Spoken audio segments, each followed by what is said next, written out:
नमस्कार सांग मैंने जय जगन्नाथ। देखु राति आसिक 9टा बजलानी आम बाबू फोन कर कहले आज चिकेन कषा करवा कौन करमी चिकेन आनी नथिले ता पूर्व मु आलू को काटिक आगे भाजीदेली पियाज पकई माने मसला फसला रेडी करके आगुथरा रखीदेली। राति 9टा बाजिला ना केतेबेले करी से आगुथरा मसला कषिदेली। प्रकृत किंतु चिकेनटा आनिले मुझे कौन करे ना धोईकी लुण हल्दी तेल गोले मैरिनेट लुण हल्दी तेल गोले मैरिनेट कर रखीदेली। से चिकेनटा जो कषिब तार टेस्टा किंतु बढ़िया आसे से गोले गाले रखीदिए।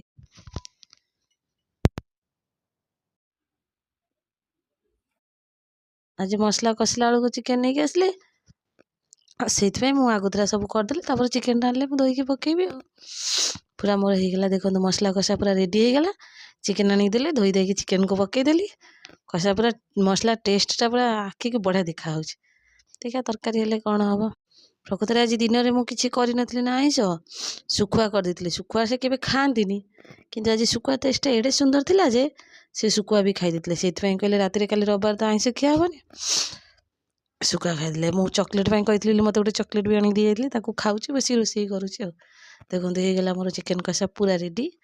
टे पानी देदेबा पानी देदेला अल्प टे झोल रखिकी चिकेन को रेडी कर रखीदेवी।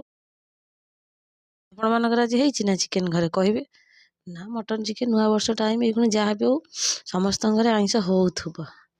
रही भाई होगला मो तरकारी पूरा। देखो मु हाथ तैयारी गरम मसला करी पकईदेली तार बास्नाटा पूरा मस्त उठुची। रही बाय बाय टाटा।